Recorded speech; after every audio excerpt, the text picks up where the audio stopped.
vessel of any kind. Pour it with your favorite liquid. I like some hot water with black pepper in it. And here we go. Man, that was beautiful. Let's do it again. Splendid. Healing. You know what the simultaneous sip says, right? You know what it says? It says that you are not alone. It says that we are in this together. And that's such a beautiful thing to say. With that out of the way, let's begin. I got a feedback yesterday that I should keep the camera angle a little up because I'm looking down at people. Well, I'm not looking down at anybody, man. Come on. But anyway, so yesterday we discussed Mr. Praveen Ganeshan's revolution. It's in many ways a revolution what he's done. So this Windtrack company, the exporter-importer, dealing with the Chennai customs, wrote a tweet that we are shutting down operations because, of the corruption, because of the bribes that we are having to pay, and it doesn't make sense to work, and we are just going out of the business because of the harassment. And that led to a viral movement. The movement snowballed in such a way that nobody could have seen it coming. Everybody, left, right, and center started telling their tales of dealing with the customs, dealing with the corruption, and it just became such a big movement that the finance ministry had to take note of it. Right now, what's happening is there's a lot of retribution starting to happen for this guy. So the natural reaction of the termite that is Babu Shahi of this country is to actually kill the host, if somebody tries to remove the parasite itself. And that's exactly what's happening. So they're trying to come at him. But sunlight is the greatest disinfectant. And he's coming out with receipts that I was forced to delete tweets because of this, because of that, And when you come at one official, the entire department comes at you. So that's what he's written. His latest tweet is, as stated in the media, I deleted my tweets only once during the January bribe expose. The June tweet remains live here. On both occasions, I was forced to admit misdeclaration and change the CTH, etc. to release the goods. Officials never admitted their mistakes despite hard-hitting proofs. Their mindset seems to target harassment. They remember the victim's name strongly but forget everything else. The officials' nexus is so strong that alleging against one brings the whole department down on you to protect all. I hope the finance ministry probe is held fairly and accounts holds all accountable. This will give more credibility to the government. Now this is ballsy to another level. So he's not saying that there were a few bribes or a few executives that hurt him. He says the entire department is filled to the brim with crooks, which is not surprising to anybody, right? Everybody knows that all Babus are corrupt. Essentially, all the bureaucracy is fraudulent. If somebody is not corrupt, that's an anomaly to the rule that the corruption is the mainstay, and there can be exceptions, but the rule is that all of them are corrupt, right? This has become a viral movement. Everybody's sharing their opinions, everybody's sharing their experiences, and it's become a warlike situation. Nobody knows what's going to happen. Most likely, there's nothing going to happen. Just as nothing happened with Atul Subhash, Mr. Atul Subhash case, rest in peace, the guy who committed suicide because of the judge who ruled that still in charge. Just as nothing happened after judiciary found out that cash was lying around in some of the justice house, after a fire incident. So nothing usually happens after a social media furor. But you know what we talked about when we talked about corruption. When does corruption happen? Right? So thoughts about it are this. When does corruption happen? We've talked about three necessary conditions for corruption. You remember the three necessary conditions for corruption? You remember the three necessary conditions for corruption, don't you? When there are more people, says Mr. Kumar. You're right, Mr. Sumant Kumar. More people, number one. What's the second and third uh, conditions for corruption? There are people in play, true. Then there is time, right? And there is money. So when there's time, when there's money, and when there are people, there is corruption. And the fourth layer to very, like fourth pillar of this beautiful corruption building is called complications. So if there are a lot of people, a lot of money, a lot of time, and a lot of complications, everything gets corrupted, right? Everything gets corrupted.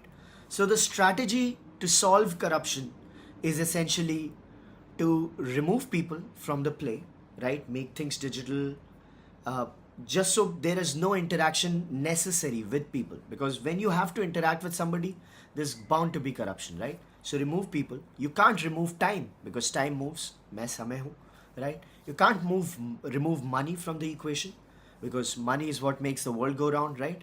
Uh, Money is the grease. So you can't remove time, you can't remove money, you can remove people, and you can remove complications, right? So you can simplify things as much as possible, simplify regimes, simplify rules, so that people don't have to interact with people and people don't get caught up in complications, to get out of which they'll have to bribe somebody or somebody can extract a bribe. So that is the strategic answer to the question of corruption, right? That how do you solve corruption strategically, right? That you try to reduce complications, can't reduce money, can't reduce time. You try to make the process so that people don't have to interact with people, right? And they can actually go around the system without having to deal with a lot of people. Things go digital and so on and so forth, right? Direct benefit transfer scheme is that play. When the government essentially transfers to your bank accounts directly, right? Instead of money going through middlemen because they eat the money, right? So this is the strategic answer to the corruption problem. You reduce complications, you reduce people, right? But digitization, as Mr. Abhishek Sharma says. But corruption, there is a quote which is very important. I'm going to write an article about it. There's a quote which is very important. It says, culture eats strategy for breakfast, right? I don't remember who said that, but some management guru. Let me check out. Culture eats strategy for breakfast. Who said it? Peter Drucker. Yeah. So Peter Drucker has written a lot of books. If you remember, books, right? Which ones did he write? Effective Executive. No, I've read one of his or two of his books. Managing Oneself. And no, there was this one very popular book of Peter Drucker. Anyway, so Peter Drucker essentially, Effective Executive. Yeah. So he said, culture eats strategy for breakfast, right? Now, what is the cultural answer to the corruption problem? So you understand, strategy can be great. Government can implement great systems. They can implement great schemes. They can digitize. They can do whatever they want to do. But at the root of it is a cultural problem that these people are corrupt, right? And people want jobs at places where they can be corrupt, right? Every year, 1 million people are preparing for UPSC. Do you think did they care about the country? They care about, helping people. All of these people want to be corrupt, essentially. Now, I'm not saying all of them, but I have to say all of them for dramatic effect. Yeah, maybe there must be some good people, some great people who wanted to be bureaucrats because of the good that they do. I don't know what story these people tell themselves. But I know such people. There are some idealists in this world. Good on them. But practically, everybody who's preparing for these examinations, who's preparing to be a bureaucrat, is signing up to be, to essentially loot the nation, loot people, right? Get power, and so on and so forth. Now the question is, how do you solve the culture problem? And this is where Mr. Praveen Ganeshan and Wintrak have done an amazing job. When you hit the prestige, right, of the job itself, when you make it so abundantly clear that all of these people are thieves and loots and cheats and frauds, right? When you take away the respectability of the organization, of the position, of the job itself, right? Uh, they it basically takes a lot of people out of the equation, right? So you kill the respectability, you kill the prestige. Once you kill the prestige to such an, you keep hammering the prestige, you lay it out there in the open that these people are corrupt and all babus are corrupt, right? It's not just a few, oh, the system. No, all babus are corrupt. If you say that, and with conviction and with essential proof, right?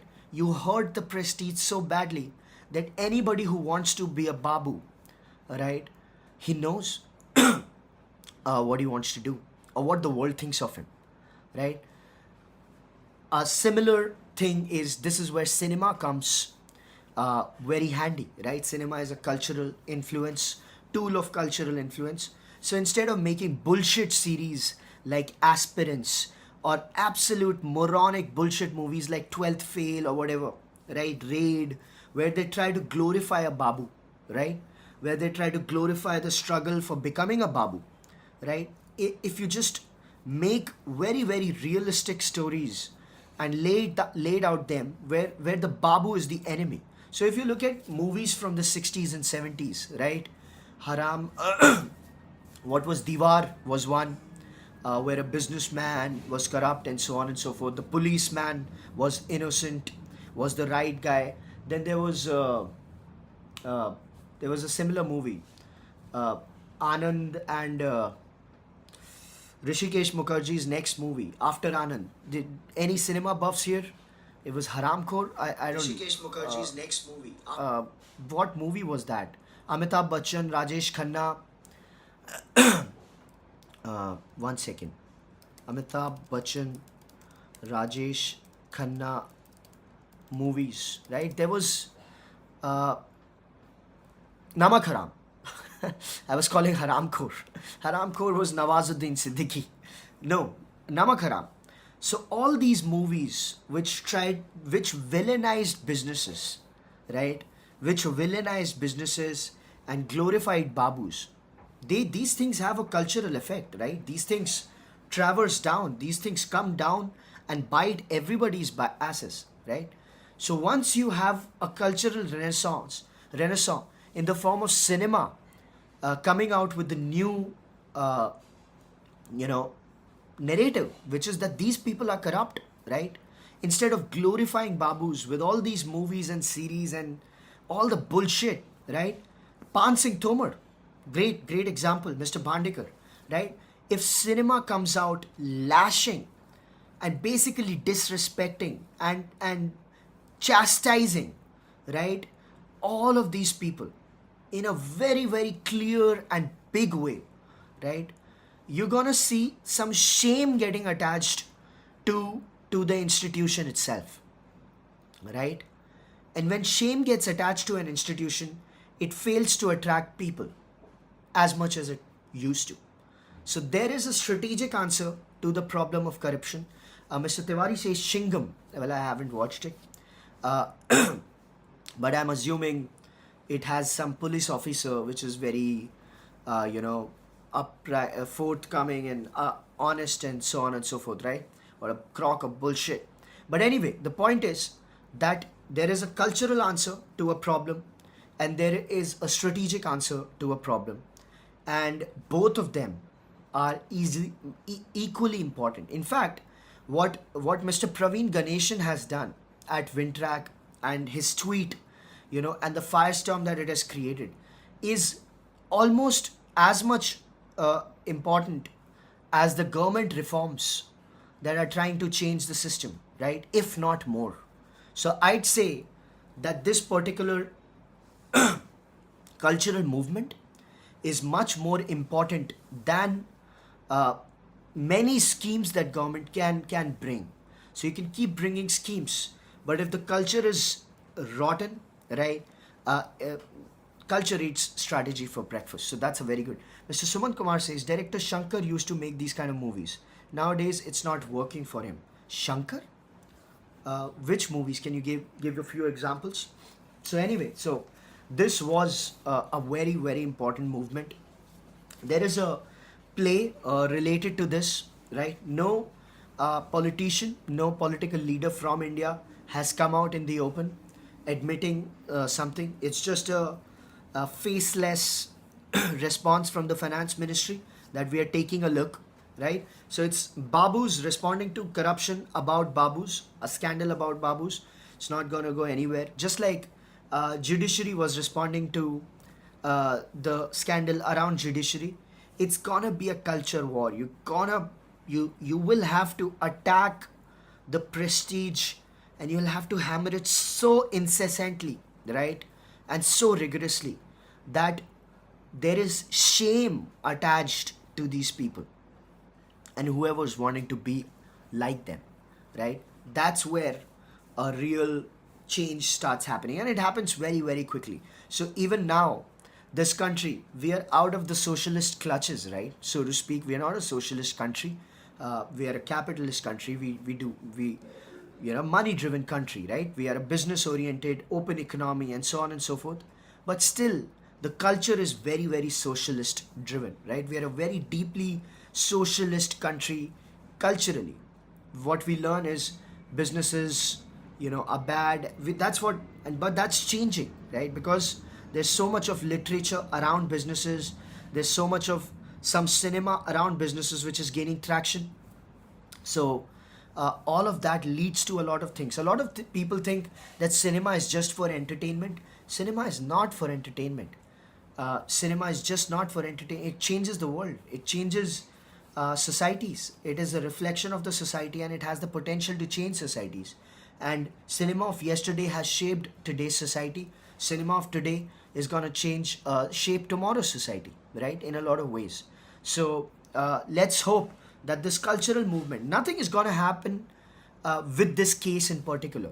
Just take it from me. You can take it to the bank, or anybody. Everybody knows, it's not me, but everybody knows that nothing is going to happen from this particular case per se, right? But if this becomes a cultural movement of sorts, it's gonna be amazing. It's gonna be amazing. Moving on. That was quite a long spiel on this. Sorry about that. But robust consumption bulwark against external shocks, says Nayak, the real hero. Again, the minister who's, uh, yeah, but it can be, and it's an evergreen movie. Moving on. Robust consumption bulwark against external shocks, says finance minister. Madam Nirmala Sitharaman says that she has a very good line, by the way. She says, yeah, uh, that India's growth, firmly anchored in robust domestic consumption that blunts the impact of external shocks, is neither accidental nor transient. So she says whatever good that is happening to the country, despite everything bad that is happening to the world, is neither accidental nor transient. That's a badass statement. She says whatever we are doing, the strategic reforms, right? It's gonna lead to a lot of good things, and we are gonna be aspiring for an 8% growth, right? An 8% GDP, real terms, not nominal. Nominal GDP, we are already above 10%. So she says we need an 8% real growth, and that's what we want. 7.8 we hit the quarter. We need a yearly growth of 8%. RBI's governor, sir, is also Mr. Sanjay Malhotra. He says that India is an anchor of stability, and we've been doing well. The gold, the forex, the inflation, the growth rate, the corporate health, that is the financial books of companies, the financial books of banks, and so on and so forth. They're all pretty healthy, and we're gonna keep moving in this direction, which is beautiful, right? Which is beautiful. So there's a Kautilya summit that is happening. I'm assuming in Delhi.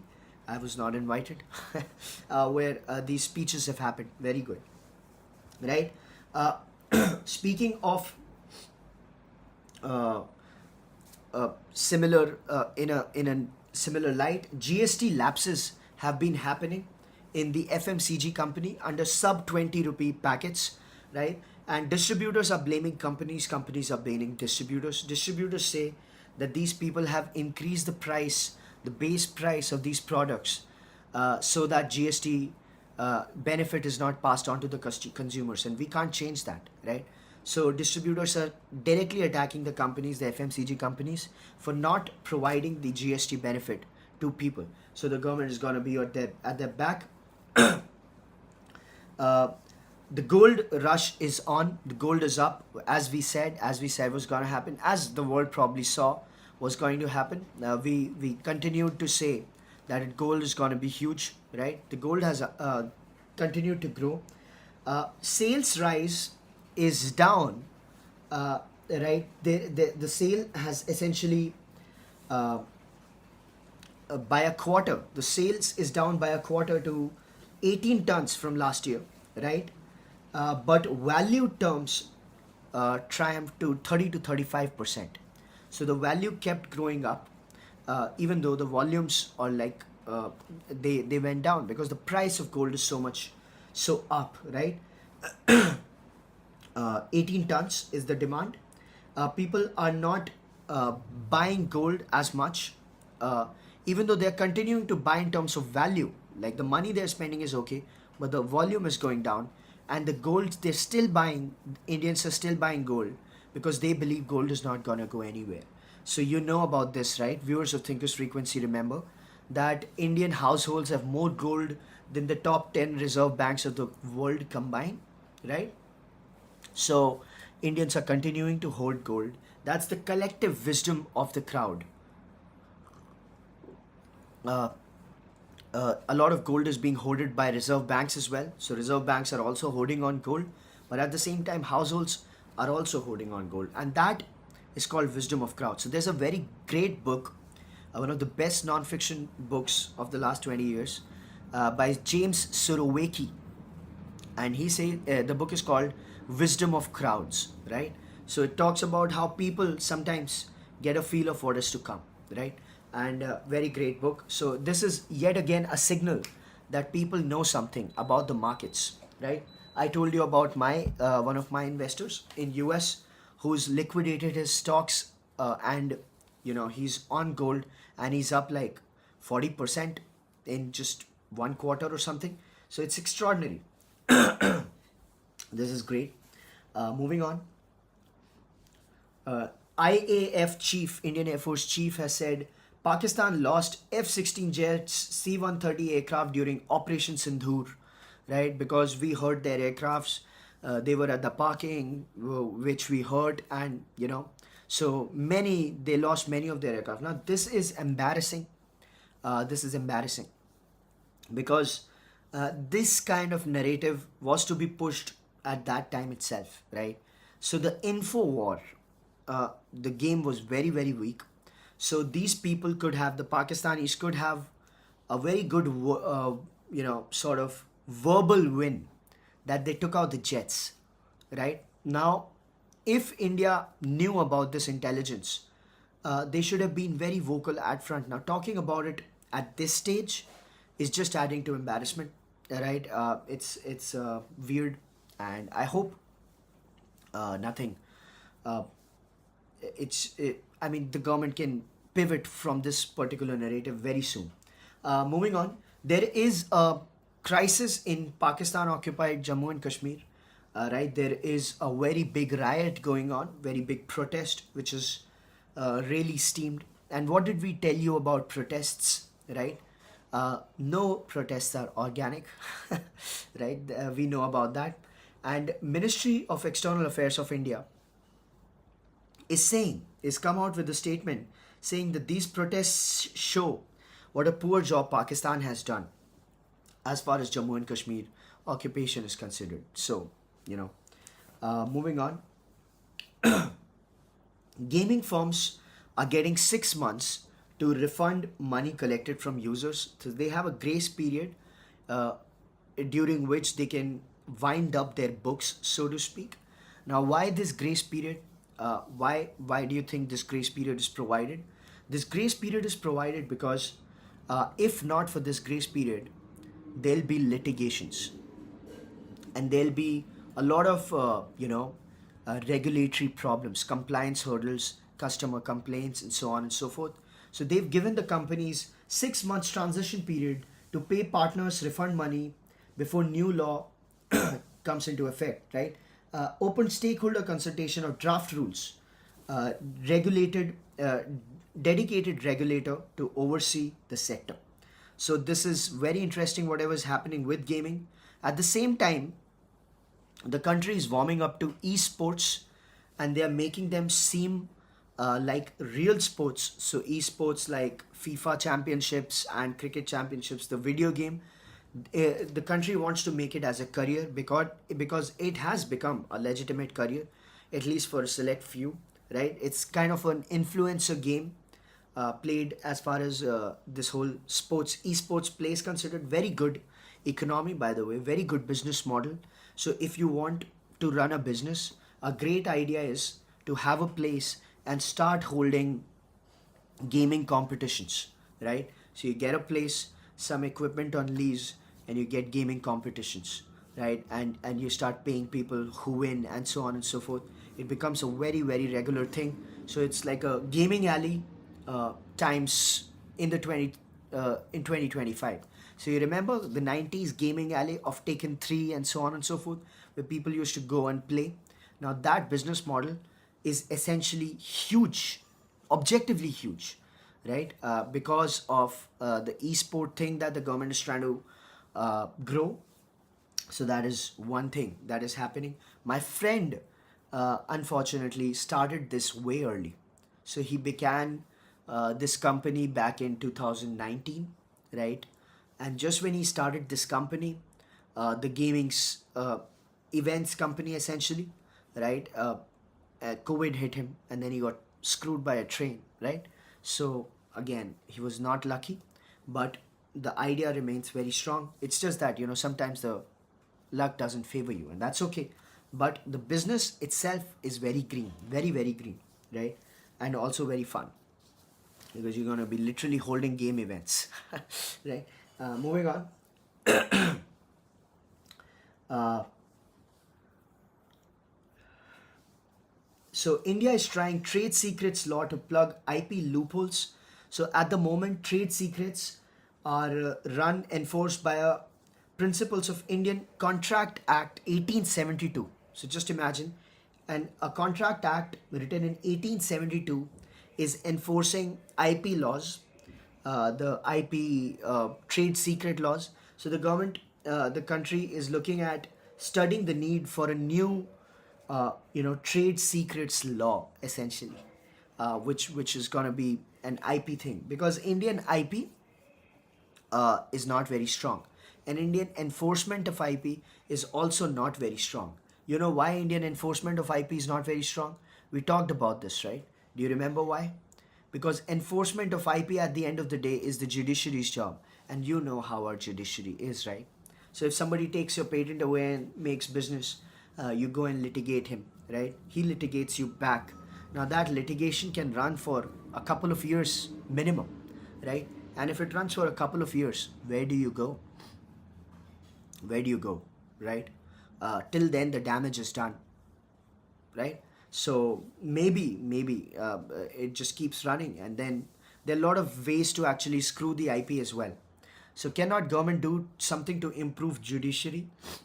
Unfortunately not. Judiciary is unfixable. It is in every way unfixable. There's nothing that you can solve, bureaucracy, right? But you cannot solve judiciary. Judiciary is just, you know, an unfixable problem. Even theoretically is unfixable. So you can make it accountable, but it is what it is. So moving on, uh, is it similar scenario in US and Europe? Yeah, Mr. Sharma. US is also pretty fed up with judiciary. So if you look at all the court rulings that happen uh, in US, so how did George Soros get all the power in US? So he got DAs, favorable DAs, right, and judges in the counties, because that's the cheapest way to get all the power. That's why Mr. Elon Musk calls him the master arbitrage expert. He's the master arbitrager, right? So what he does is he gets favorable DAs, friendly DAs. Now, whatever laws exist, whatever happens, whatever is happening, right? If you got the judiciary in your control, if you got the judge in your control, he can just block everything, right? He can just screw everything up, right? So, judiciary is a problem there as well. So, can't do anything about it. The way to solve judiciary is by impeaching it, which El Salvador has been able to do, but that's a very tiny country. So he says, Mr. President Nayib Bukele of El Salvador, he says, when we wanted to reform our country, the judiciary came in the way, so we impeached all those judges and then reformed our country. Now, that is not possible at the scale of India, I'm sure. So, nothing, no solving judiciary, but yeah. Moving on, there is a liquidity crunch for isabgol companies. Isabgol is a dietary fiber. It dissolves in water. It also used to make fluff in atta and bakery and so on and so forth. So India exports 3,500 crore worth of isabgol. So there's a GST inverted duty thing, right? Isabgol companies say that we're not going to be buying isabgol from these people if the GST thing is not resolved, right? Stop it purchases from Monday due to GST related issue. 3,500 crore per annum worth of export of psyllium husk, mainly to US, wants the government to stop collecting GST on isabgol seeds, which leads to locking up of their capital for for a longer period, right? So they say the whole inverted duty structure, right? Speaking of inverted duty structure, you know about the inverted duty structure, right? There are not many people today, so I'm assuming it's the old viewers of Thinkers Frequency. So everybody knows inverted duty structures, right? The scene is that inverted duty structures has led to insurance companies reduce the payments to commission agents. Can you guess why? You remember why, right? Because insurance, the personal insurance, the government took out the GST, no GST, but these people were having to pay commissions to people like Policy Bazaar or agents or whatever. So they say that we're going to reduce that payment because the government has said that you cannot raise the price of insurance. You cannot do that. The agenda of GST cut was to reduce the price of insurance. Viksit Bharat 2047, 100% insured people. So they've cut the payments of Policy Bazaar. Now, should we have predicted this? Should we have predicted this, folks? And we didn't. But why? Right? Because we talked about this. Do you remember? We talked about this. Or did we vaguely mention something like this was going to happen? I don't remember like putting it out there that this is going to happen because this was a virtual certainty. Because insurance companies were saying that it's a very big problem for us, right? The inverted duty thing, and there should be some GST on personal insurance, and if there is not, it's gonna hurt us, right? Because we end up paying a lot of GST to the commission guys or the making of the product, right? So what happens to that? There was only way. The government was not going to back down. There were two possibilities. One, the government was going to say, okay, give GST. Let's take GST for you so your input tax could get balanced. But that would have been anti-government agenda, the whole reform, right? So there was only way this was going to pan out, that these people were going to cut off the commission guys. So it's going to hurt Policy Bazaar, right? We should have predicted this. We missed this. Sad. But it's fun, right? It's fun. Anyway, so micro dramas, major appeal draws, foreign OGs. So we've discussed a lot about micro dramas. I've told you about micro dramas. Yep, could have predicted this, says Mr. Abhishek Sharma. Yes, we should have. Could have, we should have. Right? So micro dramas are getting a lot of VC money. So you know what's happening? Foreign companies, foreign production houses who have a lot of IP of micro dramas, like French guys and Chinese people who've created a lot of micro dramas, they are licensing their dramas to these Indian companies. So they're saying, oh, this is a great market. Oh, you're warming up. Take our content, buy our content, license our content, and so on and so forth. So the VC ride is going to be paying for French micro dramas, for Chinese micro dramas, and it's going to be a lot of fun, right? So those people will be able to monetize. They're saying that we could test the market by not getting directly involved, but by just licensing our IP, which is a way of saying, hey, yeah, you could buy our stuff. We'd be very happy to sell our stuff. We don't want to get into this market ourselves. Right? So the whole micro drama thing is getting a lot of traction. It's just hilarious. Moving on. E-commerce companies are facing probes for COD charges. COD charges, they're calling it dark pattern. Do you think cash on delivery is a dark pattern? Right? A charge on cash on delivery, do you think it should be called a dark pattern? What are your views, thinkers? Can you weigh your thoughts on this? Should e-commerce cash on delivery payment be referred to as a dark pattern? Is it unfair for an e-commerce company to charge a COD fee as a handling fee? Is it fair to chastise those guys, to castigate those guys for charging a cash on delivery fee? Not at all, says Mr. Bhandekar. Yes, you're right. Man, COD is an expense. It's a very sad expense for all the companies. They lose a lot of money because of COD, right? COD is a sure shot way of hurting companies. The reason Amazon was supposed to be a green business, do you know the original thesis of Amazon, which made it seem like a green business, was that it was cash flow positive. Why? Because the customer paid first, Amazon shipped the thing later. So for some time, customers' money was with Amazon, right? That was what made e-commerce slightly better or slightly green as a business. In India, COD took that away, right? So that's why e-commerce companies don't make money still after having burnt like lakhs of crores. They're still losing $1 billion each, both Amazon and Flipkart, right? Because COD is a great expense. And COD, if somebody wants the convenience of COD, they should pay for it, right? Why would you call COD a dark pattern? It beats me, but that's what the government is saying. The government has initiated probe against e-commerce platform, allegedly charging customers extra for opting for cash on delivery. And I'm like, come on, sir. Come on, sir. Come on. Hey, come on. It's like Italian, you know. I feel like an Italian right now. Hey, ma. Come on, ma. Don't do this, ma. And so on and so forth. COD give options to people from small buy from it. Yeah, absolutely. They should pay for it, right? Otherwise, you pay by UPI. It's as convenient as COD. In fact, even when the package comes to your door, it's not like you hand out cash, right? You pay by UPI mostly. So do that. And if you want that convenience, you should be able to pay for it. That's what I feel.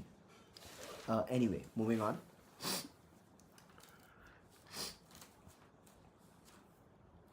There's a lot of conversations with most people don't know how to use online payments. But that's a myth. That's a myth, Mr. Sharma. If you look at UPI transactions, we've discussed UPI transactions like 20 billion. Smallest of vendors, right? These people. No, I'm not saying that they should abolish COD. I'm not saying that. This may prevent them from having more sales. I'm not against COD. I'm saying that if somebody wants the convenience of COD, they should be willing to pay a premium for it because it's an expense.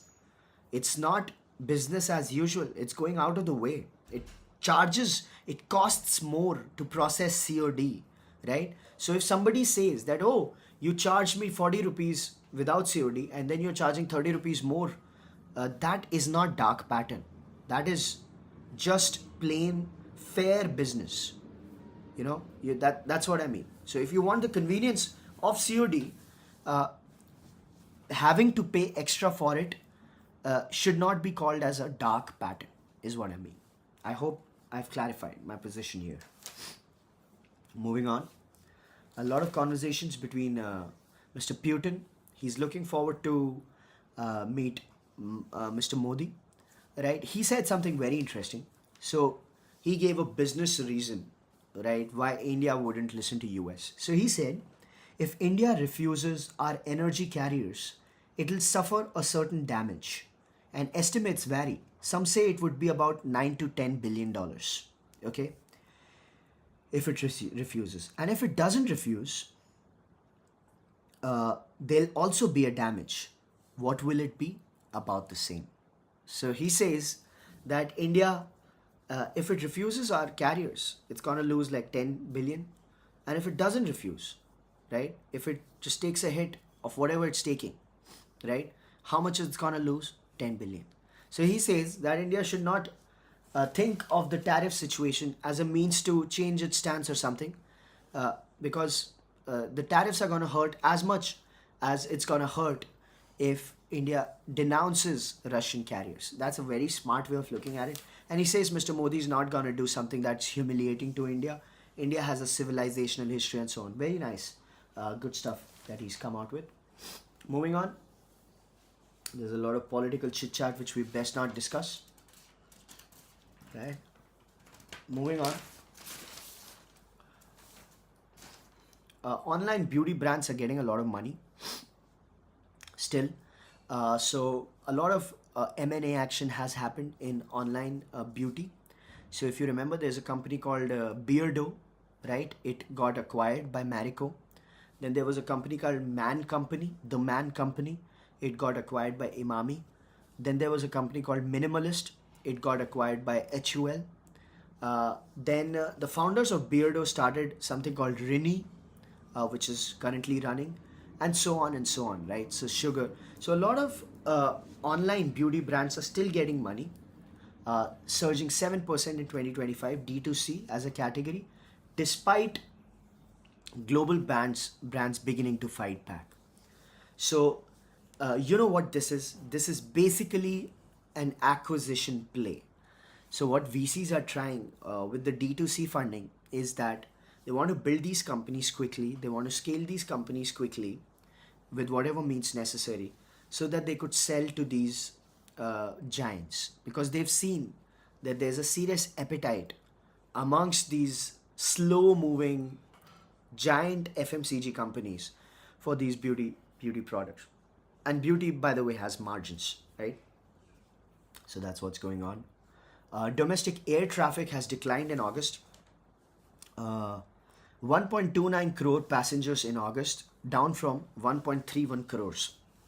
So just in case you wanted to know the domestic airlines monthly traffic, it's about 1.3 crore people a month. Right?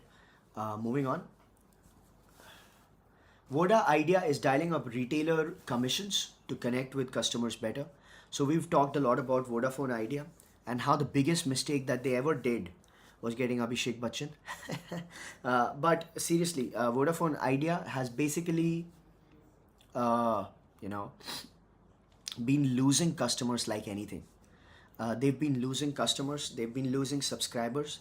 So the way to deal with that loss, they've come out with incentives for retailers and commission guys, for recharges, for porting in requests, for getting new subscribers. So they have a plan which is called Score Kya Hai, a retailer program where retailers earn point for each new customer addition, right? Their customer commission was 3%, highest commission for recharges and new SIM additions, 3%. Jio gives 1%, Airtel gives 2%, they're giving 3%.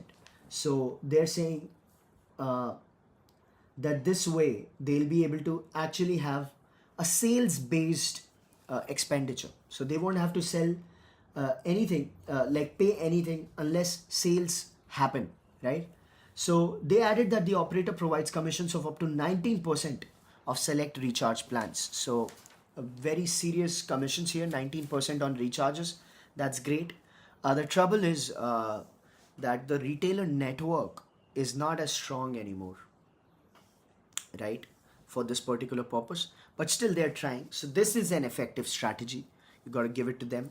Always, it always makes sense to incentivize the retailer, the dealer, the feet on street guy, the foot soldier, right, the person who's actually making the end sale. It always makes sense to incentivize that guy. Moving on. Record Navratri sales in a decade. Mr. Abhishek Sharma asks, can they do something like to online recharge platforms? So they must be, but at this time they're talking about retail commissions.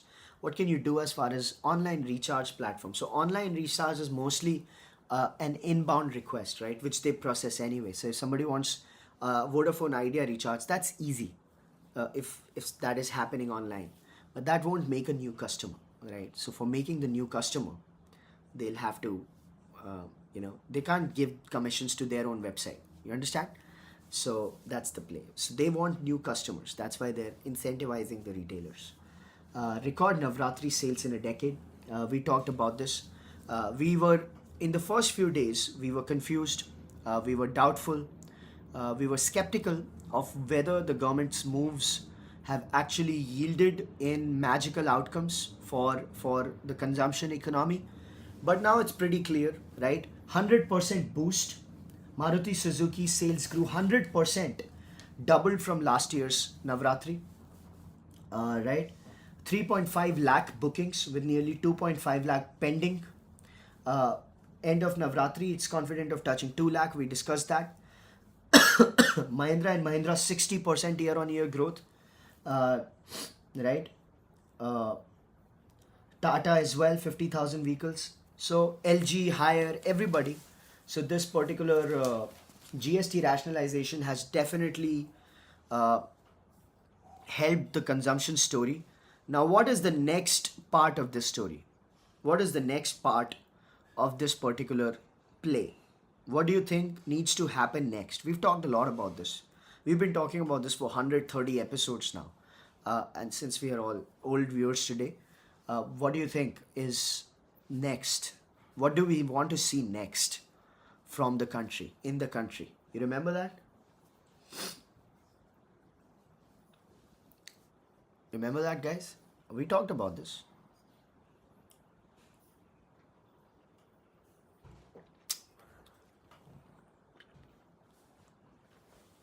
Private capex. Private capex needs to happen, right? We need to see more and more companies getting into electronics manufacturing, getting into product manufacturing, getting into setting up their plants for different heavy electrical goods and so on and so forth. Right now, all the capex that happens in the country, it's concentrated towards power. That's not good enough, right? So we need a lot of capex in all sorts of directions, right? So that's what we want. Moving on. Bombay High Court has rejected Mr. Anil Ambani's petition against SBI fraud tag, which is very sad news. Now he'll have to go to the Supreme Court. I don't know what he did that everything started happening like this. It's very sad. Moving on. Highways get smart with QR codes. That's okay. Government issues advisory on cough syrup prescription for kids. So there are different kinds of cough syrups, right? Some of them are really hurting. One cause of it is of the hurt is basically the lax manufacturing play. And the other is some cough syrups are actually hurtful for the kidney, right? So if you look at the salt, which is this salt? Yeah. Contamination with diethyl glycol. and ethylene glycol, EG and DEG. This contamination leads to a real problem. When it comes to cough syrup, I think diphenhydramine is just an award-winning. They should get a Nobel Prize or something? What a salt, right? Diphenhydramine, Benadryl, essentially, it is a great cough syrup. It's also an antihistamine because it protects you from hay fever, some sort of allergies. It also essentially helps you sleep. It has those effects. It makes you sleep, right? A lot of people think Benadryl makes people sleep because of alcohol. That's not true. It's diphenhydramine. Diphenhydramine is the salt which has that sleeping effect. So that has been unscathed from all the violence against cough syrups. I'm very proud. Uh, Moving on. Niti Aayog moves to simplify tax for foreign firms. Right? Now, this is again one of the things we discussed in the beginning, the culture part, the strategy part. So, what they're trying to do, as they're trying to give an optional presumptive scheme to foreign companies, permanent establishment, they're called PEs, foreign permanent establishments, thanks to which companies will be able to have some ease of, let's say, they can have a tax rate, a presumptive tax rate based on their revenue mark. So they'll be taxed presumptively. They'll have a tax, right? If it's lower, they can opt out and actually have a full audit thing running, right? But if they don't want all that compliance overload of the whole audit, they can just do a presumptive tax play, where they just pay an assumed tax based on the turnover that they would be doing. That's again a way to remove people from the equation, because with people with all those things you get problems. Niti Aayog has proposed a simplified and optional presumptive tax scheme for permanent establishments in India aimed at reducing discretion and litigation, simplifying compliance, protecting revenues. So what they want to do is, a company can choose to be taxed on a predefined industry specific percentage of its gross revenue from India rather than undergoing a complex case by case audit. So this is a good move. So they say they can have an opt-in, opt-out kind of a thing, which could help these people pay a fixed tax, a fixed industry-led tax, instead of doing this case-by-case revenue, audit-based thing, which is very complicated. Moving on. Now this is the strategic part of solving the problem, right? But you remember the cultural part, right? Anyway, and NBFCs can tap $1 billion on more in ECB's external commercial borrowing. RBI policy changes have happened. Bank removes ECB limits for NBFCs, lifts most end-use curves, allows market-determined spreads, and introduces flexible repayments. So a lot has happened with RBI's monetary policy change, right? The reforms that RBI has brought in. One of them was that there was a $750 million cap limit, right, for the NBFCs to raise. Now it's risen up to $1 billion. As RBI has proposed a revised ceiling for overseas borrowing by corporates to 1 billion or 300% of their net worth. This is not ECB's, this is overseas borrowing, right? So yeah, that's great. Relaxation in internal commercial external is amongst 22 measures announced. 22 measures. In FY25, NBFCs raised 21.6 billion from ECB market. So that's cool. That's pretty awesome, right? Maturity conditions are also, ECBs will have a minimum average maturity period of 3 years, except for manufacturing sector. So this is great. Manufacturing sector may raise ECB under 50 million limit. So manufacturing has a 50 million limit. This is great. RBI has also tweaked related party lending rules, unveils unified framework. They've said that banks can lend, they can't have related party loans, right? And they've brought it up to people who have up to 5% of ownership. So shareholders, directors, or related parties cannot take loans without approvals, right? So RBI has expanded the related party transaction guideline with equity of over 5% and entities with influence in their relatives. So this is once again a strategic play to sort the corruption problem. It's not directly related because it's private, but there were a lot of related party transactions and related party loans which were happening, right? And it was a big problem. So this is that. Moving on. There is no early end to the Republican and Democrat match. For all are going for the long haul with the government shutdown. But my prediction is that it's going to get over sooner than these people know. Why? Because Democrats don't have chips, and Republicans have all the chips, and Republicans are winning on all fronts. And Trump is saying that I'll start firing people. And if he fires those people, that is Democrat base that he's going to fire. And Democrat, that base is going to get upset from those people if they don't.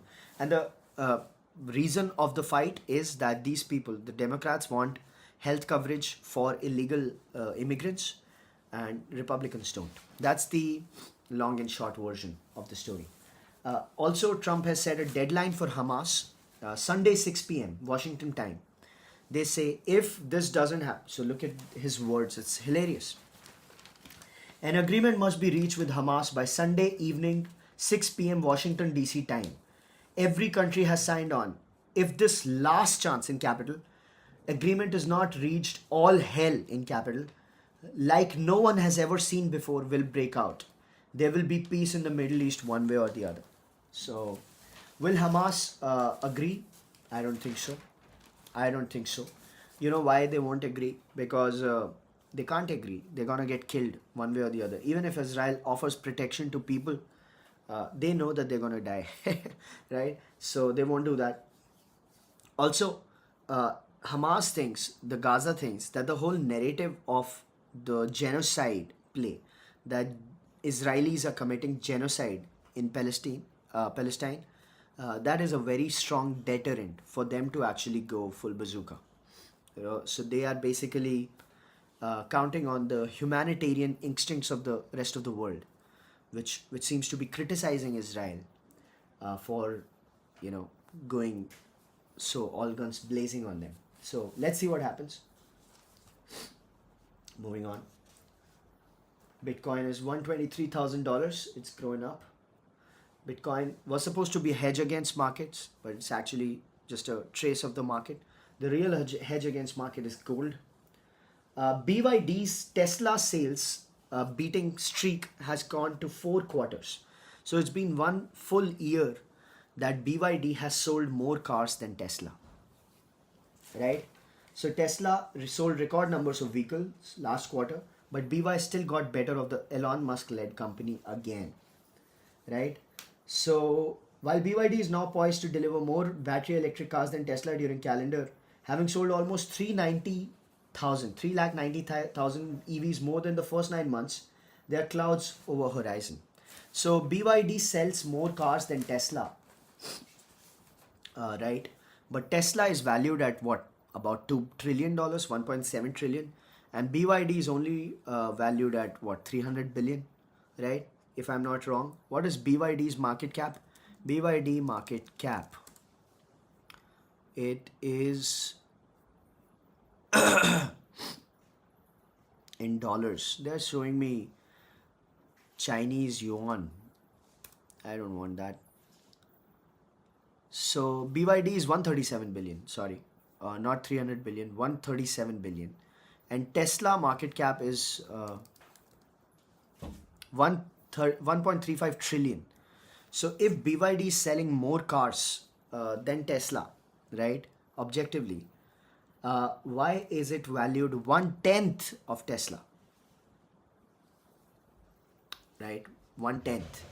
Because number one, BYD is not making money on the sales of its cars. It doesn't have the same profitability profile as Tesla. So Tesla has a much better profitability profile as BYD. So if you look at BYD's profits last year? So BYD,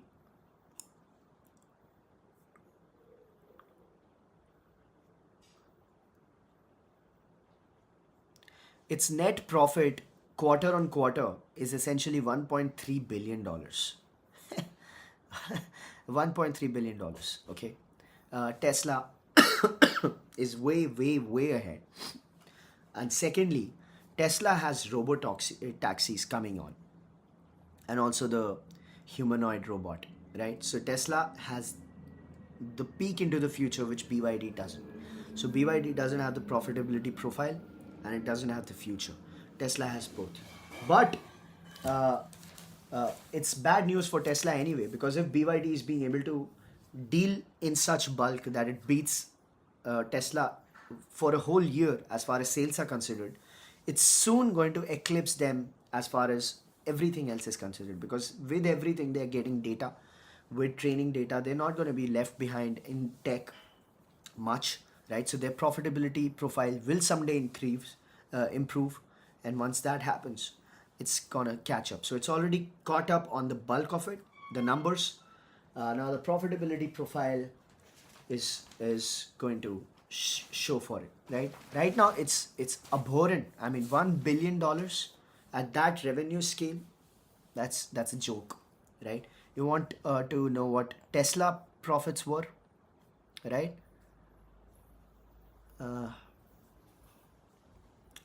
Tesla quarterly profits.